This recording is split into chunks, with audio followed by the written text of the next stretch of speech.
बहुत दिनों की बात है,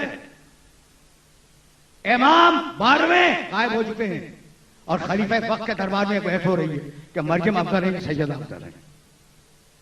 मरियम अफजल है या सैयदा अफजल है। जानते हो फैसला क्या हुआ? उसने उलमा से पूछा, उलमा को बिठाने का शौकीन बादशाह था। उसने उलमा से पूछा कि भाई तुम्हारी राय क्या है कि मरियम अफजल है या सैयदा अफजल है। कहा कि भाई कुछ सोचने की मोहलत तो दे। कहा कल बताना। दूसरे दिन जब उलमा आए तो कहा कि बताओ मरियम अफजल या फातिमा अफजल। उलमा ने बिल इत्तेफाक से जवाब दिया कि मरियम अफजल है।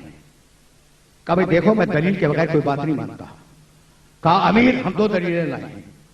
एक तो ये कि कुरान ने मरियम की तहारत का ऐलान किया है, या मरियमो इन्नल्लाह अस्तफा के व तहरा के वस्तफा क्या करना सही आलमी। मरियम अल्लाह ने तुम्हें ताहिर किया है तहरा के। ठीक, फातिमा के लिए कोई तस्करा नहीं है, इसलिए मरियम अफजल नऊज़ुबिल्लाह फातिमा कमतर। कहा कोई और भी दलील है? कहा कि हाँ कुरान में 19वां सूरा है सूरह मरियम।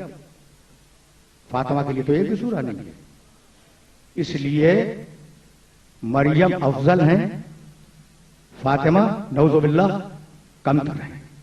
उस भरे हुए दरबार में एक ऐसा भी बैठा था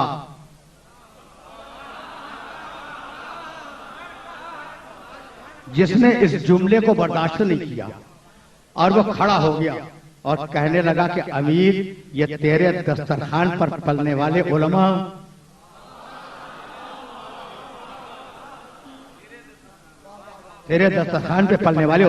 गजब खुदा का इतने बदअकीदा हो गए हैं कि ये मरियम को फातिमा से अफजल करार देते। कहा फिर तेरा अकीदा क्या है? भाई पूछना तो है। भरा हुआ दरबार है, उलमा बैठे हुए हैं और एक शख्स खतरनाक होकर खड़ा हो गया। अब उससे पूछा कि तेरा अकीदा क्या है? कहा मेरा अकीदा पूछता है, मेरी निगाह में मरियम में और फातिमा में वही निस्बत है जो जमीन को आसमान से है।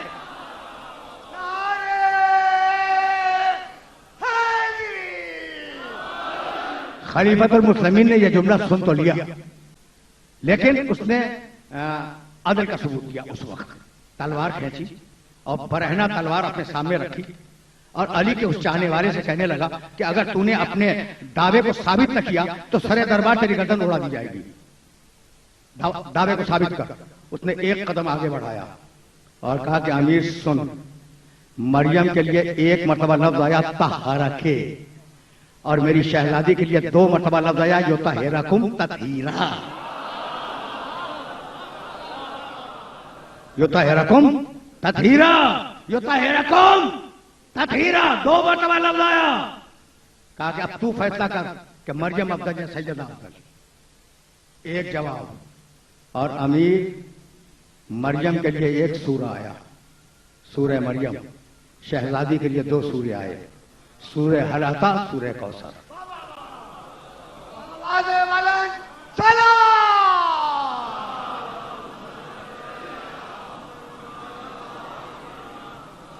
वो अपने जोश शबाब में एक कदम आगे बढ़ रहा है और हाजिर दरबार उसे चाहते हैं कि उसी मकाम पे रोक दें।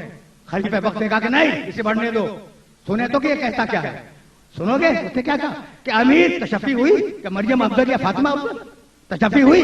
अगर तशफ़ी ना हुई हो तो कुरान सुन। मरियम प्राइवेट लाइफ में गई, प्राइवेट लाइफ में पर्दा कर लिया अपने खानदान वालों से और वहां जिब्रील ने पहुंचकर पैगाम दिया। मरियम अपनी जाती जिंदगी में है, जहां मां भी नहीं जाती वहां है, जहां मां भी नहीं जाया करती, मरियम उस मकाम पर है और उस मकाम पर फरिश्ता पहुंच गया और फरिश्ते ने जाके पैगाम दिया। सूरह मरियम में वाकया मौजूद है, ये मरियम है और अब मेरी शहजादी अपने बाप के साथ, अपने शौहर के साथ, अपने बेटों के साथ चादर के अंदर बैठी हुई है। फरिश्ते की हिम्मत नहीं है कि इजाजत के बगैर चला जाए।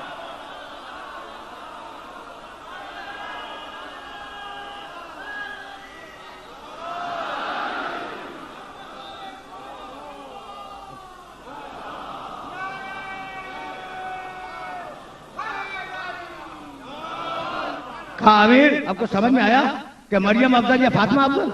और अगर अब भी समझ में ना आया हो तो अब समझ कि मरियम का एक बेटा मासूम,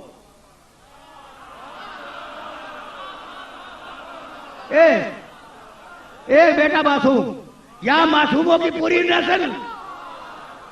और अगर अब भी समझ में ना आया हो तो एक दलील और दे दूं, मरियम के बेटे को शहादत नसीब नहीं हुई,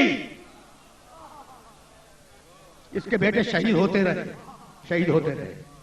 कितने फर्क सुनेगा मरियम में और फातिमा ज़हरा में। पूरा दरबार घबराया हुआ है, पूरा मजमा खामोश है।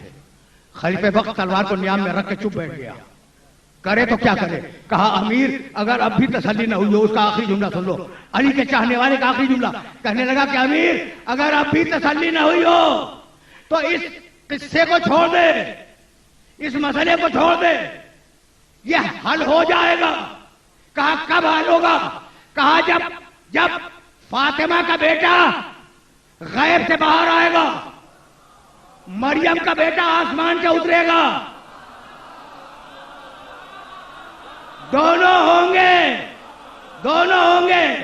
फातिमा का बेटा नमाज पढ़ाएगा, मरियम का बेटा नमाज पढ़ेगा।